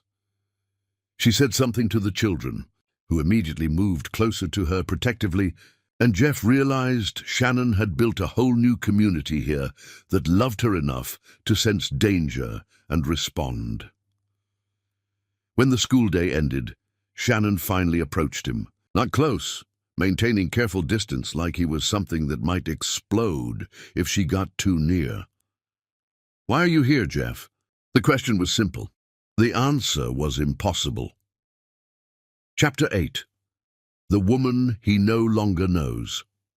Shannon stood 20 feet away from Jeff, maintaining distance that felt both protective and deliberate. The children from her class had scattered to their homes, but Jeff could see them watching from windows, behind trees, little guardians witnessing this confrontation. Shannon had built loyalty here, the kind that came from sustained care rather than performed kindness. "I came to find you," Jeff said, the words inadequate as soon as they left his mouth. "Obviously, that wasn't my question. I asked why you're here. What you want from this moment that justifies showing up uninvited in a place I came specifically to be away from you." Her voice had changed. Not harsh, but harder, carrying edges that hadn't existed before. Shannon used to speak softly even when upset, her natural inclination toward gentleness overriding anger. This Shannon had learned different lessons about self-protection. "I needed to see you, to talk to you." To what? Apologize? Explain? Ask forgiveness? Shannon's hands were steady at her sides, but Jeff could see tension in her shoulders. "Because if any of those are your intention, you should know they require my consent, and I haven't given that." "I know. You're right. I shouldn't have come without asking first, but I didn't have a way to reach you. That was intentional, Jeff. I removed myself from your reach because your reach had become harmful. And now you've traveled to another country to override a boundary I spent 2 years establishing. Do you understand how that looks from my perspective?" Jeff felt shame burning through him. "I'm sorry. I wasn't thinking about boundaries. I was just thinking about finding you." "Yes, you were thinking about what you needed." "Like always." Shannon took a breath, visibly controlling herself. "You don't get to decide when I'm ready to face you. That's my decision, and showing up here removes that decision from me. Shannon, please, just give me 5 minutes to explain." "No." The single word landed final and absolute. I've worked too hard to heal from what you did. I've built a life here that doesn't include you or the pain you caused. I've learned to sleep without nightmares, where you tell me I'm not good enough. I've learned to look in mirrors without wondering what's wrong with me that made you ashamed. I've learned to exist without constantly questioning my worth. Her voice broke slightly. And you showing up here threatens all of that because seeing you brings back everything I fought to leave behind. I'm not that person anymore. How would I know that? From your perspective, you've changed. From my perspective, you're someone who hurt me deeply and then showed up 2 years later expecting access to my life because your need for closure matters more than my need for peace. Jeff had no answer. Every word Shannon spoke was true. He had traveled here for himself, wrapped his selfishness in the language of love, and called it romantic when really it was just more evidence that he still prioritized his needs over her boundaries. I'll leave. Jeff's voice came out rough. You're right about everything. I shouldn't have come. I'm sorry for disturbing you. He turned to walk away, and Shannon's voice stopped him. Wait. Jeff turned back. Shannon was crying now, tears streaming down her face, but her expression was angry rather than sad. Do you know what you did to me? Really understand it? Her voice was shaking. You took every insecurity I ever had about not being enough and confirmed them. You looked at me, the woman who worked doubles to support your dreams, who documented your successes when you couldn't see them, who loved you when you had nothing but potential, and decided I was somehow insufficient for the life you were building. You treated my simplicity like shame, my contentment like failure, my love like burden. Shannon, I was wrong about everything. Let me finish. She stepped closer, closing some of the distance between them. The night I left, I stood outside our apartment for 20 minutes, hoping you would wake up and stop me, that you would look outside and see me there and remember that you loved me enough to fight for us. But you didn't. You were passed out drunk from another dinner that meant nothing. And I cried on that bus until dawn, because I realized you had already left our marriage months before I physically walked away. I know I failed you in every possible way. You didn't just fail me. You taught me that my love wasn't valuable, that giving everything I had somehow made me less rather than more. That working to support someone else's dreams was admirable until those dreams came true, and then I became disposable. Shannon wiped her face roughly. Do you understand how long it took me to unlearn those lessons? To rebuild my sense of worth? To trust that I wasn't the problem, you were? I was, completely. You were perfect, and I was too broken to see it. I wasn't perfect. Nobody is, but I was enough. I was always enough. And you convinced me I wasn't, and that's the cruelty I've been recovering from. Jeff wanted to move toward her but knew better than to cross the space she was maintaining. I came here hoping you could forgive me, but you're right, that's selfish. Your forgiveness isn't something I'm entitled to just because I finally understand what I destroyed. You want absolution. Shannon's voice had gone quiet again. You want me to tell you that you're not the villain in this story, that your cruelty came from confusion rather than choice, that you can walk away from this conversation feeling like you've paid your debt. No, I mean, yes, maybe I do want that. But more than that, I want you to know that you were right about everything, about Damien poisoning my thinking, about success without love being empty, about me becoming someone unrecognizable. You tried to warn me, and I ignored you because other voices seemed louder. But yours was the only voice that ever told me truth. Shannon studied him for a long moment, her expression unreadable. Knowing I was right doesn't comfort me, Jeff. It just confirms that I watched our marriage die while having perfect clarity about why and couldn't stop it anyway. What can I do to make this better, or at least less harmful? Leave. Go back to wherever you came from. Let me keep the peace I've built here. Shannon's voice was firm. That's what you can do. Not for you, for me. Give me the gift of continuing to exist without you in my space. Okay. Jeff felt his heart breaking again, fresh fracture over old scars. "I'll go. But Shannon, I need you to know that losing you was the worst thing I've ever done to myself. Not to you, to myself. Because you were the only real thing I ever had, and I traded you for performances and emptiness and the approval of people who would never care about me the way you did. I know you're suffering. I can see it." Shannon's expression softened slightly, though her position didn't change. "But your suffering doesn't erase mine. It just adds more pain to a situation that was already swimming in it. And I can't carry your pain on top of my own. I barely survived carrying my own." Jeff nodded, accepting the truth of her words. "I love you. I know I don't have the right to say that anymore, but it's true. I love who you were, who you are now, who you'll become. And I'll love you from distance, if that's what you need." "Don't!" Shannon's voice was sharp. "Don't make declarations that sound romantic, but are really just more ways of inserting yourself into my life. If you love me, prove it by respecting my boundary. Not by showing up uninvited. Not by making grand statements. By leaving me alone." "You're right." Jeff turned to walk away, each step feeling like surrender. But Grandmother Delilah's voice stopped him from the road. "Shannon, he's staying." Both Jeff and Shannon turned to find Delilah standing near her house, arms crossed, expression neutral but commanding. "Grandma." "No," Shannon started. "Not for the reason you think. Not because he deserves access to you, but because running away from hard things is how we got here in the first place." Delilah moved closer. "He came looking for you. That takes either courage or desperation, possibly both. You need closure. He needs understanding. These things don't happen through avoidance. I don't need closure. I have closure. I closed that door when I left Philadelphia." "You closed a door, yes. But did you lock it? Or have you just been standing on the other side hoping nobody tests the handle?" Delilah's voice was gentle but insistent. "I'm not saying forgive him. I'm not even saying talk to him. But I am saying that healing requires facing what hurt you, not just running from it. I didn't run. I chose myself. You did. And that took strength. But there's different strength in standing still while difficult things approach, instead of always positioning yourself just beyond their reach." Delilah looked at Jeff.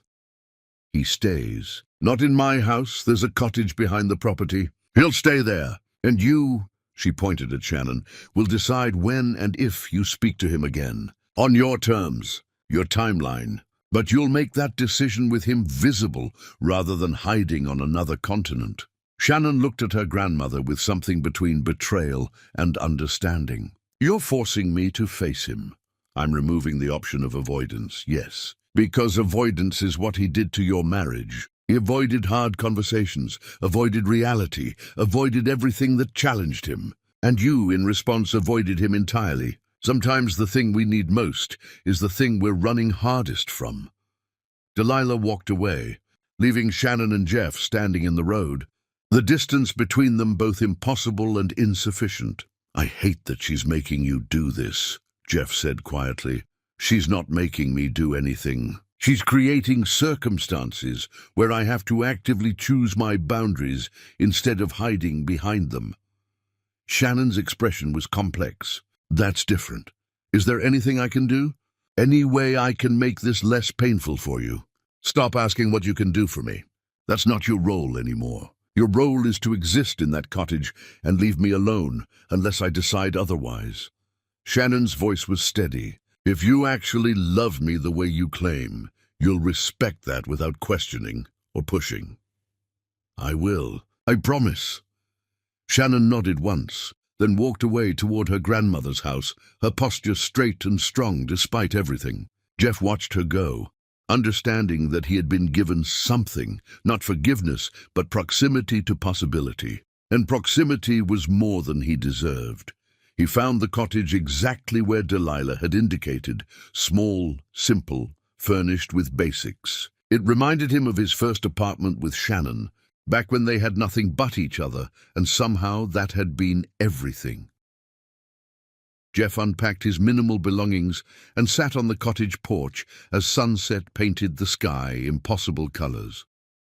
Somewhere nearby, Shannon was existing in space he couldn't access, processing his sudden appearance, trying to maintain peace he had just threatened. He had traveled thousands of miles and found her. But finding her was the easy part. Now came the hard part, proving he was worth being found. Chapter 9. The Woman He No Longer Knows. Jeff woke the next morning to roosters announcing dawn. Their calls unfamiliar and startling. The cottage felt foreign in daylight, clean but bare, functional rather than welcoming. He made coffee using a small electric kettle and sat on the porch, watching morning settle over Sangre Grande. The town was waking slowly, people walking to market, children being called to breakfast, the unhurried rhythm of a place where time moved differently than cities demanded. Grandmother Delilah appeared before Jeff finished his coffee, moving with energy that defied her age. "Walk with me." It wasn't a request. Jeff stood and followed her down a path that wound through her gardens, past vegetables growing in organized chaos, herbs that perfumed the air with scents he couldn't name, flowers blooming with aggressive color. Shannon wouldn't come out of her room this morning. Delilah didn't look at Jeff as she spoke. Her attention focused on pulling weeds from around tomato plants. "She's angry at me for letting you stay. Angry at you for coming. Angry at herself for caring enough to be angry. I can leave. I don't want to cause her more pain. Leaving solves nothing. Pain isn't something you run from. It's something you move through. You don't know that yet, but you will." Delilah straightened, fixing Jeff with a look that made him feel simultaneously exposed and understood. "Shannon ran from her pain when she came here. I let her because sometimes running is the first step toward healing. But eventually, running becomes hiding, and hiding becomes permanent avoidance. She needs to face you, not for your benefit, but for her own. What if facing me just reopens wounds that finally closed? Wounds that are avoided don't close. They just get covered over with scar tissue that's sensitive to touch." Delilah handed Jeff a basket. "Make yourself useful. Pick those mangoes. The high ones I can't reach." They worked in silence, Jeff climbing to gather fruit while Delilah harvested vegetables. The physical labor felt grounding, purposeful in ways his previous work had never been. There was honesty in gardening. You planted, tended, harvested. Cause and effect without performance. "Shannon teaches until midday, then helps at the community center," Delilah said as they walked back toward the house, their baskets full. "She has dinner with me most evenings. You're welcome to join us. She won't like it, but that's not the same as it being wrong." "I don't want to force myself into her space." "You already did that by coming here. Now you're here. Might as well be present honestly, rather than lurking at the edges, hoping for permission." Delilah took the mango basket from him. "Tonight, 7, don't bring gifts. Don't bring apologies. Just bring yourself and the willingness to be uncomfortable." That evening, Jeff approached Delilah's house with the wooden box tucked under his arm, not as a gift, but as evidence, physical proof of what Shannon had left behind and what he had carried forward. He arrived at 7 exactly, knocked softly, and entered when Delilah called out. Shannon sat at the dinner table, her posture rigid, her eyes fixed on her plate.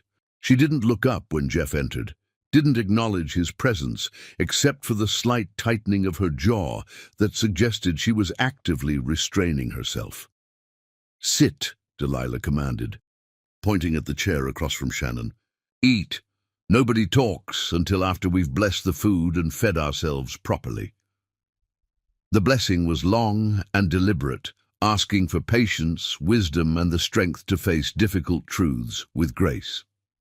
Jeff kept his eyes closed, but he could feel Shannon's presence across from him, like heat from a fire, warm and dangerous simultaneously.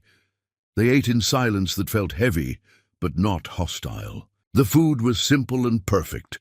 Rice and peas, stewed chicken, vegetables that tasted like they had been picked that morning, because they had been. Jeff ate mechanically, not tasting anything, hyper-aware of every small sound Shannon made, her fork touching her plate, her water glass being lifted and lowered, her breathing that seemed carefully controlled. "Jeff brought something," Delilah said finally, breaking the silence. "Show her." Jeff placed the wooden box on the table between them. Shannon looked at it and her expression cracked slightly, pain flashing across her face before she controlled it again. "You kept it." Her voice was barely audible. "I've carried it everywhere since you left. It's been on my nightstand, in my car, in my pocket. I read your letter so many times the paper is falling apart." Jeff didn't open the box. "This box has been the only real thing in my life for 2 years. Why?" Shannon finally looked at him directly, and her eyes were full of tears she refused to let fall. "Why keep evidence of what you destroyed? Why carry reminders of the person you decided wasn't good enough? Because you were always good enough. I was the one who wasn't, and keeping this box was my only way of remembering that I had something perfect, and threw it away for nothing." "For nothing?" Shannon's voice rose slightly. "You threw me away for your career, for status, for the approval of people who mattered more to you than I did. That's not nothing, that's a choice. You chose them over me. I chose wrong. Yes, you did. And knowing that now doesn't erase the year I spent being systematically dismissed and devalued and treated like an embarrassment." Delilah stood, collecting plates. "I'm going to wash these outside. You two keep talking or sit in silence. Either way, you're staying at this table until something gets resolved." She left, and Jeff and Shannon sat alone with the wooden box between them, like a border neither could cross. "Can I ask you something?" Jeff said quietly. "You're going to anyway. When did you decide to leave? What specific moment made you realize you couldn't stay?" Shannon was silent for a long time, her fingers tracing the wood grain of the table. "Our anniversary, the one you missed for a work dinner. I sat in that apartment wearing my best dress, watching candles burn down, waiting for you to remember that the day mattered. And when you finally came home, drunk and defensive, I realized you had already left our marriage. You just hadn't moved out yet. I'm sorry. Don't apologize. I don't need your apologies. They changed nothing." Shannon finally looked at him again. "Do you know what I did after you fell asleep that night? I sat on our balcony looking at old photos, trying to find the moment when you stopped seeing me as essential and started seeing me as optional. And I couldn't find it. It wasn't one moment. It was accumulation. Small dismissals piling up until they became a wall between us. Damien, don't blame him. He just said out loud what you were already thinking. He just gave you permission to act on feelings you were too cowardly to own yourself." Shannon's voice was sharp. "You're the one who looked at me and decided I wasn't sophisticated enough. You're the one who suggested I stay home from events. You're the one who made me feel like my love was burden rather than gift. Damien might have influenced you, but you made every choice." "You're right." About all of it, Jeff felt tears building, but didn't try to stop them. "I destroyed the best thing in my life because I was too insecure to recognize its value. I let someone poison my thinking because the poison felt like validation. And I hurt you in ways that can't be repaired because I was trying to become someone I thought was better than who I actually was. Do you know what the worst part is?" Shannon's voice broke finally, tears spilling over. "I still loved you even after you stopped loving me. I loved you while you were killing us. I loved you when I packed my bags. I loved you on that bus, crying so hard I couldn't breathe. I loved you for months after I left, hoping you would find me, hoping you would fight for us." She wiped her face roughly. "And you didn't. You just let me go. Like I was easy to lose? You were never easy to lose. Losing you was the hardest thing I've ever experienced. But you didn't fight it. You didn't come looking for me. You just accepted the loss and moved on. I didn't move on. I've been stuck in the moment you left for 2 years. I haven't moved forward at all. I've just existed in the same space, frozen, unable to function without you." Shannon laughed, but it was bitter. "So you were fine letting me suffer alone, but now that you've suffered, you decided to find me. Now that being alone hurts you, you came looking for relief?" "Yes." Jeff's honesty seemed to surprise her. "Yes, that's exactly what I did. And it's selfish and wrong, and you have every right to send me away. But I needed you to know that I understand what I lost. That I understand you were the only thing that ever truly mattered. That every success I've had means nothing because the person I wanted to share it with isn't there. That's not my problem anymore. Jeff, your loneliness isn't something I'm responsible for fixing.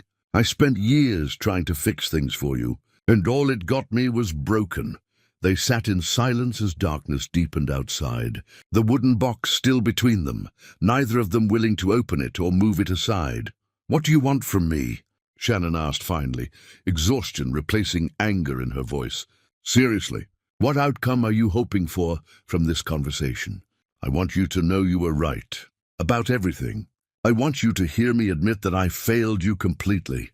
And I want," Jeff paused, trying to find honesty, "I want you to forgive me. Not for my sake, though I'd be lying if I said it wasn't partially selfish, but for your sake too. Because I think you're still carrying anger that's weighing you down, and I want to release you from having to carry it. You don't get to decide when I'm released from anger. That's mine to carry or put down as I choose." "You're right. I'm sorry." Shannon stood abruptly, pushing back from the table. "I can't do this anymore tonight. I'm exhausted, and you're exhausting me more." She moved toward the door, then turned back.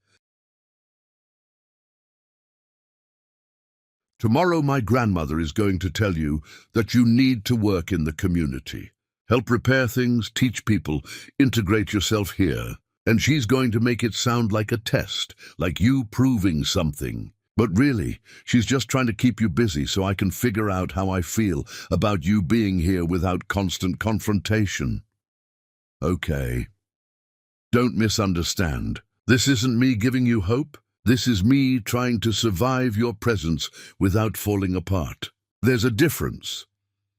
Shannon left, and Jeff sat alone at Delilah's table with the wooden box, understanding that he had hurt Shannon in ways that couldn't be healed through conversation or apology. Some damage was permanent. Some things, once broken, stayed broken no matter how carefully you tried to piece them back together. But maybe broken things could still be beautiful. Maybe fractures could become part of the pattern rather than evidence of failure. Or maybe he was just telling himself comfortable lies because accepting that Shannon might never forgive him was too painful to face. Delilah returned, saw Jeff still sitting there, and nodded approvingly.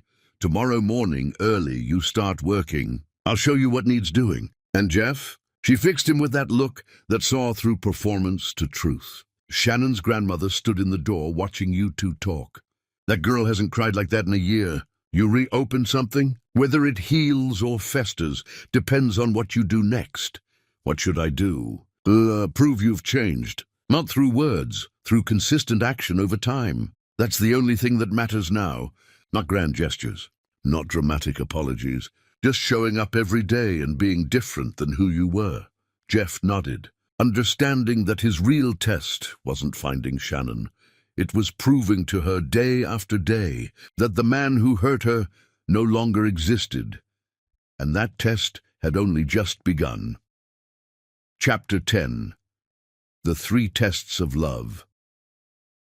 Grandmother Delilah woke Jeff before sunrise with 3 sharp knocks. He found her on the porch, 2 mugs of coffee waiting. "Shannon won't see you. She asked me to tell you that your presence causes her pain, and she requests you leave." Delilah handed him coffee. "I told her I'm not asking you to leave. Not yet. If she wants me gone, what Shannon wants and what she needs aren't always the same. I'm offering you an opportunity. 3 conditions that might convince Shannon to speak with you again." Delilah's expression was grave. "But fulfilling these doesn't guarantee forgiveness or reconciliation. Only consideration. I'll do whatever you ask. First condition, you stay 3 months. Living here, working in this community as Shannon has. Teaching business basics to local entrepreneurs, helping repair buildings, participating without status or recognition. You prove the man who valued appearance has learned where meaning actually lives." Jeff nodded, releasing his practice. "His life back home. Second condition, you write Shannon a letter each week, explaining what you've learned about yourself through destroying your marriage. Honest to the point of pain, without manipulation. I read each one first. Any emotional coercion means immediate departure. And the third? You must accept that even fulfilling everything perfectly, Shannon may choose forgiveness without reconciliation. You must leave with grace if that's her decision. These aren't punishments, they're doorways. If you pass through authentically, you become someone capable of receiving what Shannon once offered. I accept. All three conditions. Then we start now. The months dissolved into patterns Jeff had never known. Dawn wakings, physical labor, exhausted sleep. He helped restructure a woman's restaurant inventory, taught a young carpenter basic accounting, advised farmers on distribution. The gratitude was immediate and real. Your system saved me 3 hours weekly. My business feeds my family now.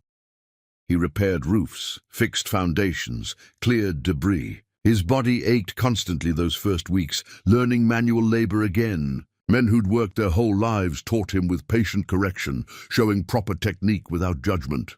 The weekly letters became archaeological excavations. He detailed how Damien had fed childhood insecurities, the fear he wasn't truly good enough, that people would eventually see through him. How those fears made him believe Shannon's contentment reflected poorly on his ambition, rather than beautifully on her character. Each letter peeled back more. How he'd equated wealth with worth, confused performance for authenticity, mistaken approval for value. He wrote about realizing Shannon's love had been most valuable when he'd already destroyed it. Delilah rejected 3 letters, demanding more honesty. You're still protecting yourself. Strip away the coating. Show the wound underneath. Shannon never responded. Jeff learned to express truth without requiring acknowledgement, to offer transparency without demanding response. The community began recognizing Jeff as a contributor. Parents thanked him for helping their school fundraiser. The restaurant owner brought him dinner, insisting he looked too thin. The farmers invited him to their harvest celebration. He met Amara, a young girl who reminded him of Shannon, quick smile, hungry mind. Her father had left. Her mother worked multiple jobs. Are you Shannon's husband? She asked. I was. I'm not sure what I am now. She says you were confused about what mattered. Are you still confused? Jeff considered seriously, less confused than before. But learning what matters takes time. Shannon says important lessons take longest because they require unlearning wrong things first. Jeff tutored Amara weekly in mathematics, never mentioning the connection to Shannon, though he understood it fully. Teaching her reminded him why he'd started his work, not for status, but because helping someone understand felt meaningful in ways money never could. 3 months passed. Jeff integrated completely, his presence becoming unremarkable. He attended Friday gatherings, learned names and family connections, discovered Shannon taught adult literacy in evening classes. He never saw Shannon. She carefully avoided his spaces, but he felt her influence everywhere, in students who quoted Miss Shannon, and in community members who referenced her work, in the careful way people mentioned her around him. His final letter shifted from excavating failures to documenting transformation. I can't promise I've changed completely. I can only promise I understand what I lost and why. Your love was the most authentic thing I ever experienced, and I treated authenticity like burden. If given another chance, I would prove daily through action that I remembered these lessons. But I understand you may never give that chance, and your healing doesn't require my redemption. Love sometimes means stepping back and allowing someone to thrive without you. Delilah read it twice, then nodded. This one is ready, but being ready to give her this doesn't mean she's ready to receive it. The morning his 3 months ended, Jeff found Delilah on her porch. Beside her sat Shannon. Sit, Delilah commanded. Shannon held his letters, pages worn from multiple readings. When she met his eyes, her expression was complicated and unreadable. I read every letter, some multiple times. Some I had to put down because they hurt too much. Shannon's hands trembled slightly. You wrote about things I thought you'd never understand. How external validation poisoned everything. How you confused performance with substance.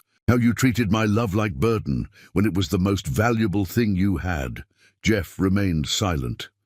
I've been watching you these months through other people. Through Amara, who talks constantly about your math lessons. Through farmers who say you saved their cooperative. Through people who tell me you show up daily without seeking credit or making everything about yourself. Shannon pulled the wooden box toward her. The one Jeff had. Carried through 2 years and 3 months. This box was supposed to be a funeral. But you carried it like it was still alive, like these memories had weight despite everything. She opened it, touching each item carefully. Grandmother gave you 3 tests. You fulfilled them. But I have my own test. Anything. That's the test. Not anything. The test is whether you understand that my healing doesn't require your presence. That I've built a complete life here without you. That I'm genuinely happy alone in ways I never was, even during our best times together. Shannon's voice was steady, but her eyes were wet. Can you accept that I don't need you to be whole? Jeff felt understanding crystallize painfully. Yes, you don't need me. You never needed me. You chose me. And I was too stupid to understand the difference. Need is about filling gaps. Choice is about adding to what's already complete. Shannon was crying now. I loved you when you had nothing. I loved you through every failure. And you decided that love wasn't sophisticated enough. I traded something real for something hollow. I damaged the only person who saw me clearly and loved me anyway. Shannon stood, moving to the railing, her back to him. I want to forgive you. I want to believe you've changed. But I'm terrified of believing again and discovering you were performing. Of surviving this heartbreak twice. You don't know the future. I can't prove it. I can only show you the present and hope it's evidence enough. I'm asking for the chance to prove over time, through consistent action, that I've learned what matters. If we do this, if I give you another chance, I'm not who I was. I'm harder, less willing to sacrifice myself, more protective of my peace. I won't work myself to exhaustion, supporting your dreams while you forget mine. I won't make myself smaller so you feel bigger.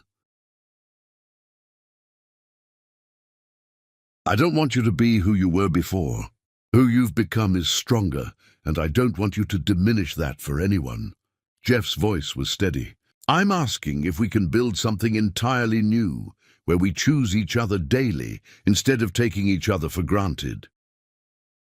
Delilah spoke quietly. This man has changed. Not perfectly, no one does. But fundamentally, whether that's enough is yours to decide. Shannon pulled a seed from her pocket, dried and preserved. This is from the flamboyant tree where I teach. These trees grow from impossible circumstances. They thrive in poor soil, survive hurricanes, bloom despite conditions that would kill others. She placed the seed in the wooden box among their old memories. Some things die and stay dead. Some become compost for new growth, figuring out which requires time and brutal honesty. Shannon looked directly at him. I'm not saying yes. I'm saying maybe. I'm saying we can try, slowly, carefully, with complete honesty at every step. That's more than I deserve. It's not about what you deserve. It's about what I'm willing to risk. Shannon moved closer. But Jeff, if you hurt me again, if you start valuing external approval over our connection, I'm gone. No second chances after the second chance. I promise, not perfection because I'll fail sometimes. But I promise I'll never again prioritize others' opinions over your worth. I'll never again take for granted that your presence is the greatest fortune I'll ever receive. Shannon took his hand, the first voluntary touch since he arrived. Her fingers were warm and trembling. We stay here 6 more months, building this slowly, learning each other as the people we've become.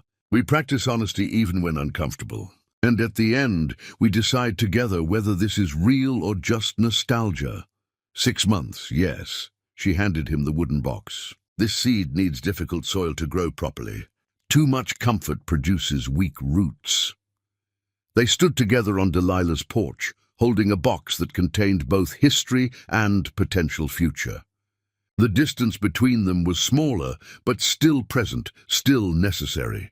6 months wasn't long. But it was enough time to discover whether murdered love could resurrect into something that thrived. Standing there, neither certain but both willing to risk trying, they understood that uncertainty was the point. Love without risk was just comfortable predictability. Real love required choosing someone even when failure was possible, even when rebuilding was harder than starting fresh. The wooden box sat between them, no longer a funeral but a garden. Some seeds died in that box, but some were waiting for the right conditions to bloom. And sometimes the right conditions included breaking, grieving, learning, and choosing to try again, despite every reason not to. The wooden box sits between them now, no longer a catalogue of what was lost, but a living archive of what can be rebuilt. Some gifts break your heart. Others give you the chance to build it back stronger. Shannon's last gift did both.